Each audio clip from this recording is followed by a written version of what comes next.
Hello viewers, welcome to my channel Pharmacypedia. In this session, we are going to discuss about a very important topic, that is the regulatory requirements for drug approval. We are going to discuss about the drug development teams, non-clinical drug development, pharmacology aspects, drug metabolism and toxicology. If you are visiting my channel for the first time, please do like, share and subscribe to my channel Pharmacypedia for getting further updates. So before starting with the drug development teams, I want to present an overview how we develop the product in the industry and how the development and the documentation part goes along. Now this is very important to understand.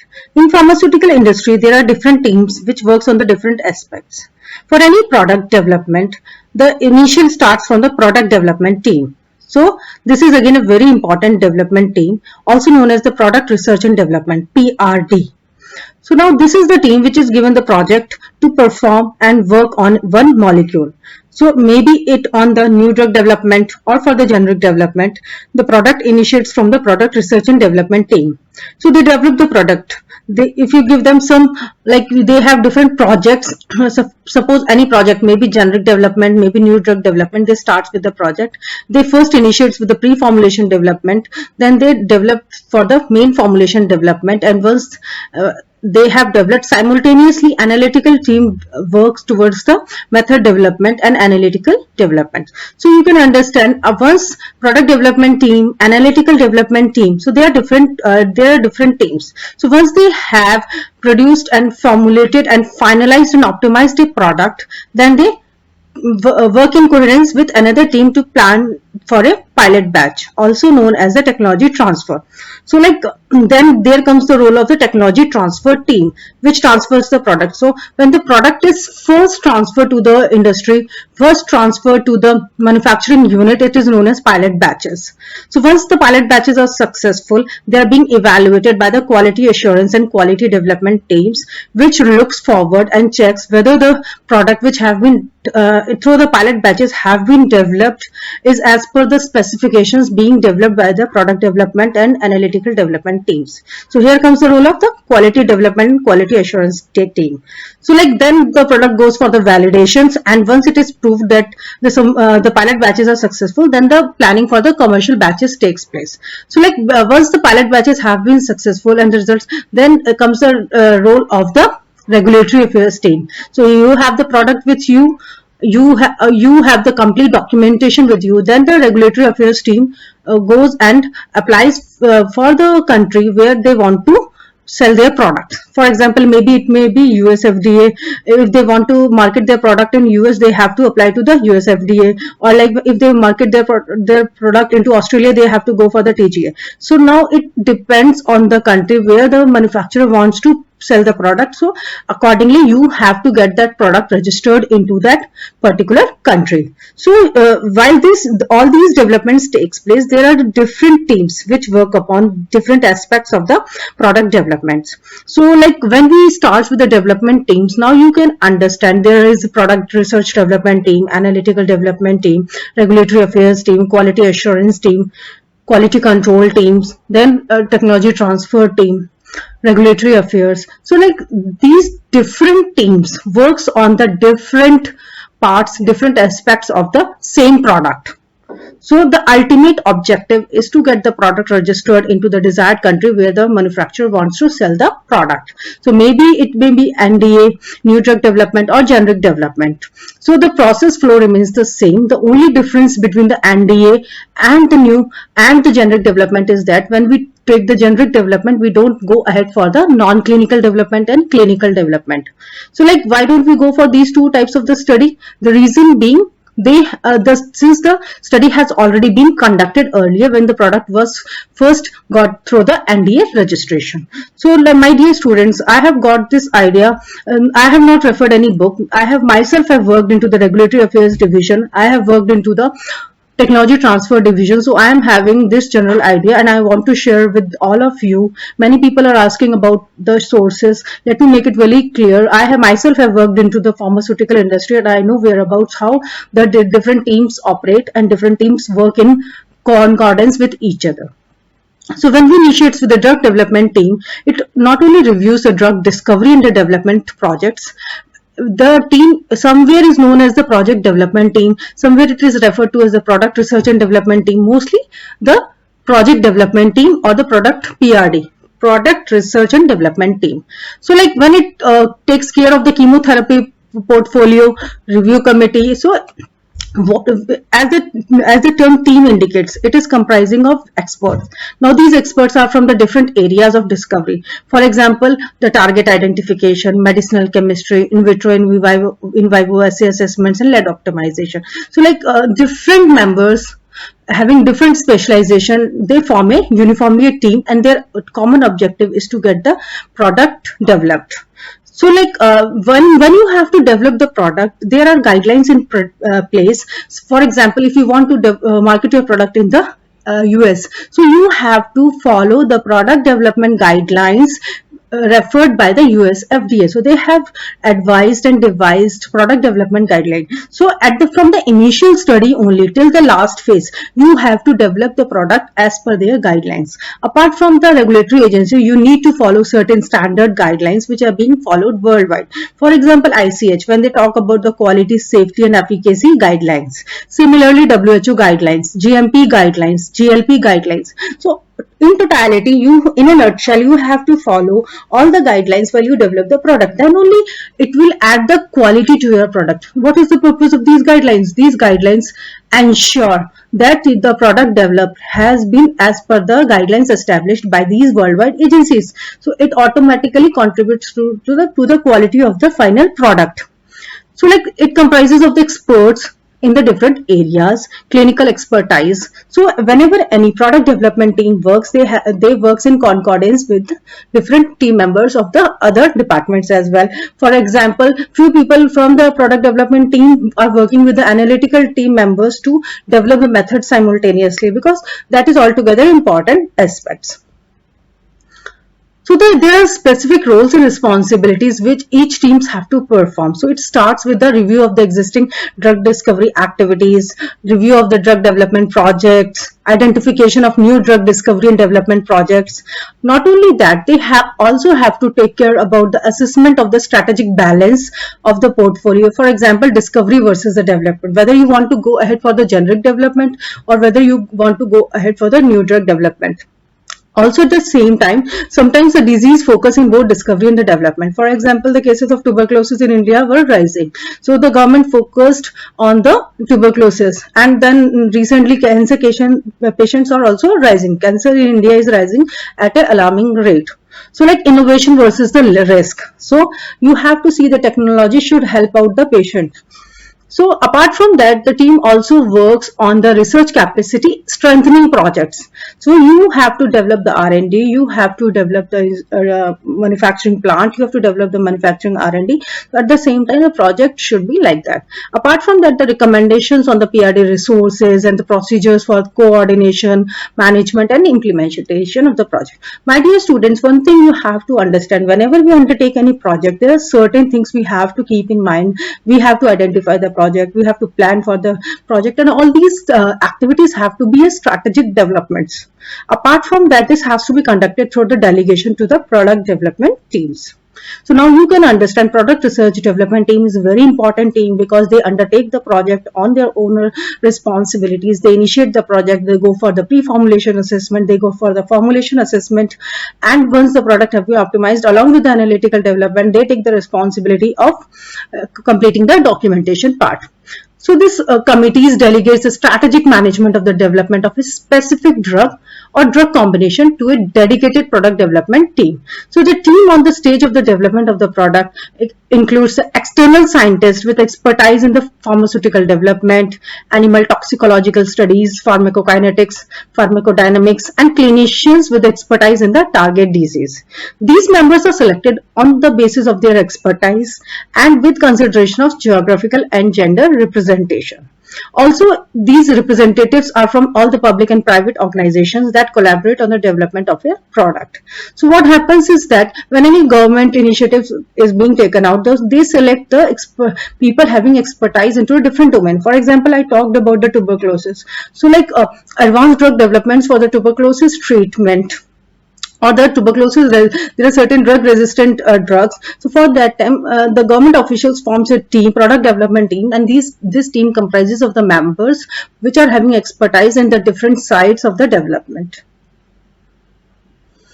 Now, what is the responsibilities of these product development teams? They design the overall product development strategy. This is very important. Then they develop the development plan. So like the main objective has to be divided into further subsequent objectives. The main aim has to be divided into objectives. That will be the step-by-step procedures have to be defined along with the responsibility with the concerned team. So once it has been developed, a detailed development plan has been made out. The next step is to have the strategic elements of the individual projects within the development. For example, the preclinical studies or the clinical studies. So whenever we talk about the new drug approvals, new drug developments, we have to be very specific about two things. First is the preclinical development, then second about the clinical studies. Preclinical developments are also known as the non-clinical studies. So once this has been done, then you have to identify the suitable investigators and contractors for individual projects within the development.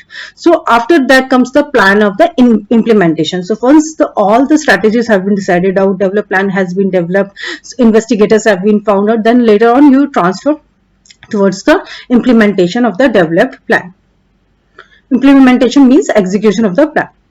So then you take the permissions also. For like when we have to go ahead for the clinical development of a new drug, we need to inform the authorities and take approval from them at the same time also. So like a product development team along with the WHO TDS secretary. Now WHO is the World Health Organization, so they are also included in the team. So they decide for the project manager, clinical coordinators, preclinical coordinators, committee members. So the overall responsibility is to provide input from the disease control as well as the field expertise.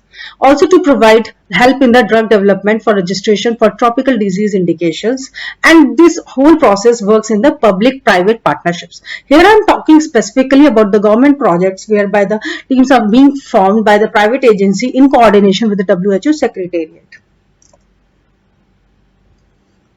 Next, talking about the responsibility of the product research and development staff, they're responsible for the implementation of the development strategies, plans, and the execution of the developed plans. They also work on the individual projects through knowledge management and administration of the funds. They also review the investigators. They work in concordance with the GLP, good laboratory practices, and good clinical practices guidelines.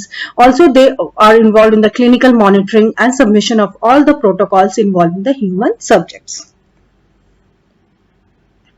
Next, we move to the non-clinical development. So before initiating that, I just want to make all of you aware that when the submission to the regulatory agencies takes place, it is in a particular format which is known as the CTD format. So you have to apply for the new product or the product you want to sell in a CTD format. Now, what is that? It is a common technical document format which comprises of 5 modules. Module 1, 2, 3, 4, 5. So module 1 is having the application data. So it is not actually the part of CTD. Then module 2 is about the overall summary of all the, so it is having the gist of all the other modules. Module 3 talks about the quality. Quality means from the initial to the last formulation development. Module 4 is about the non-clinical development. So it comprises of all the non-clinical studies relevant to that particular drug conducted for that specific drug for which you are going to market. And module 5 which talks about the clinical development. So it talks about the effect of the drugs on the human beings.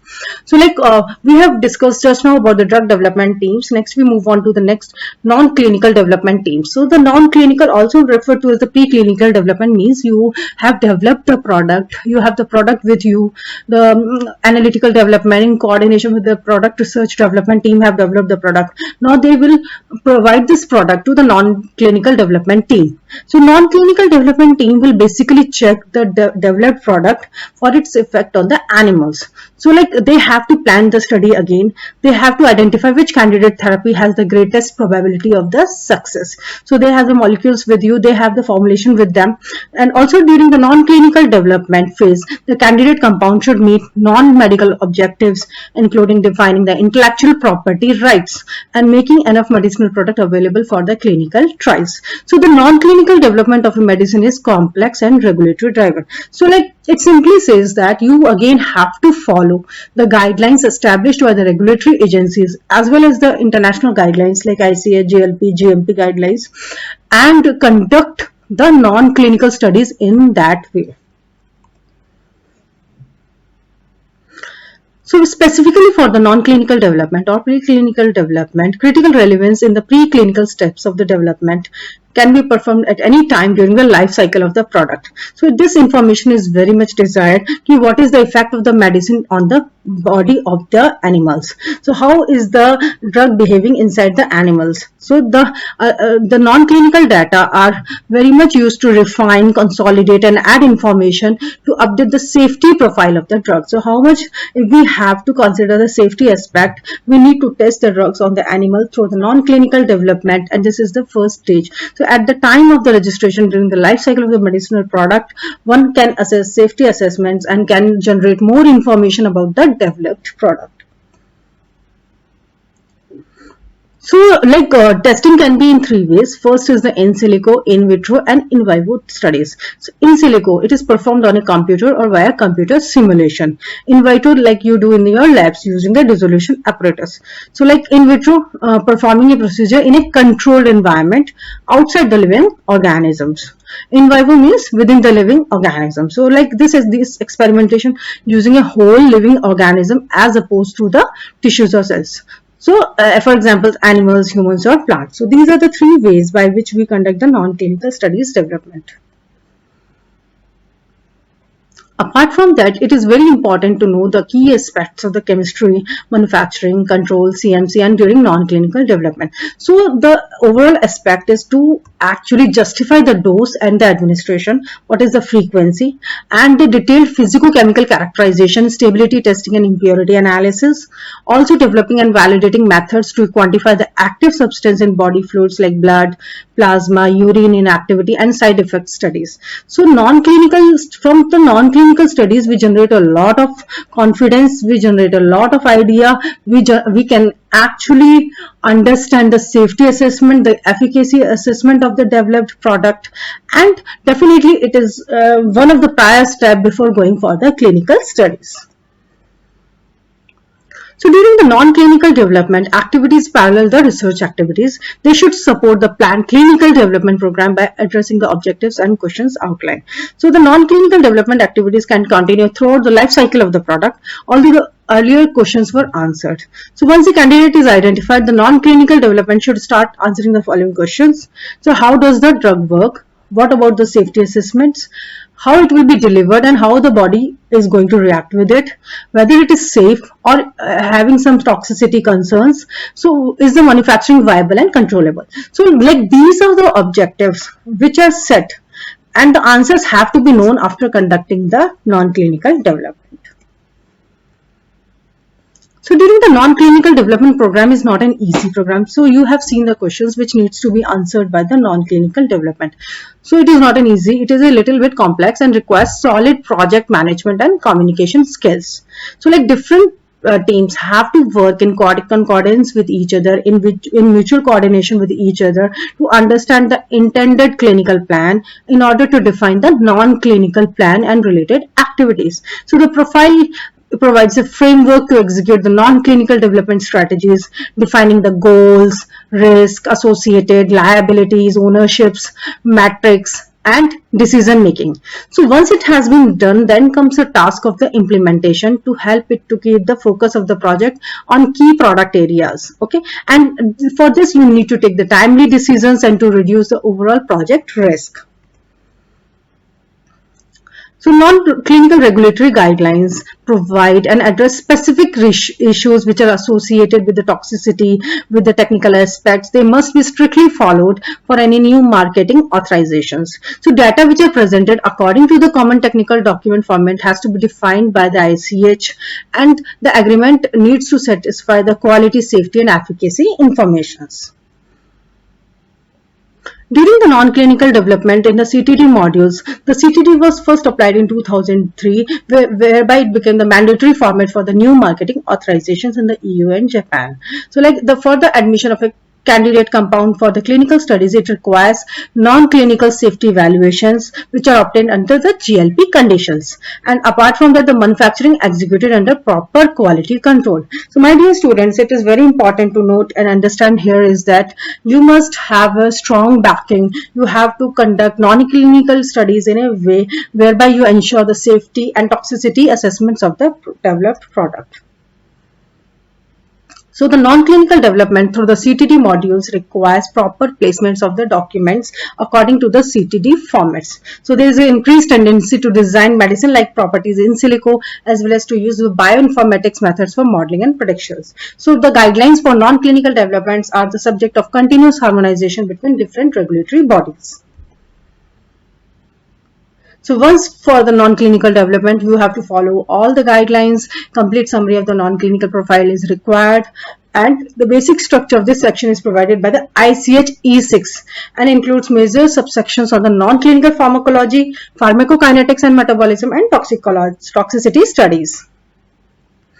Apart from this, once you have successfully obtained, the non-clinical studies have been undertaken and assessed, and they are found to be safe and efficacious. The next strategy is to go ahead for the effects in humans, also known as the clinical studies, where you have to obtain the prior permission, the prior idea about these studies. So this information that should be summarized on the pharmacokinetics, metabolism, pharmacodynamics, dose response, safety and efficacy, and other pharmacological activities. So my dear students, now comes the different phases: phase 1 studies, phase 2 studies, phase 3 studies, and once after phase 3 studies, you can apply for the new drug application, and once you have obtained that, your product goes straight away into the market for selling. But here does not end the role, because after the product is placed in the market, also you have to take the post-marketing surveillance study, where you check when it is going into the mass how the drug is behaving, and are there any other side effects which have gone unnoticed during the clinical trials or not.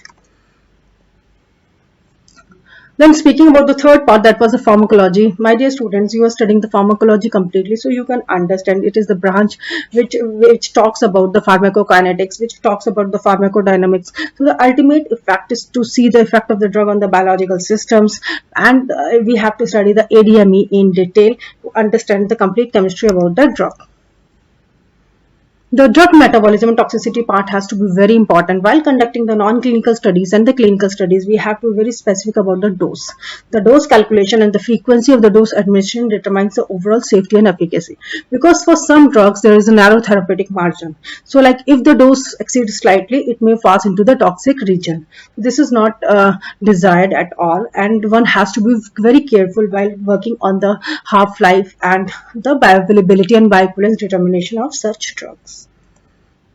I hope you are clear now about the development teams, their roles and responsibilities, non-clinical development, clinical development, pharmacology and toxicology aspects during the development of it, and as per the regulatory guidelines. Thank you so much for watching my video. Please do like, share and subscribe to my channel Pharmacypedia for getting further updates. Thank you so much.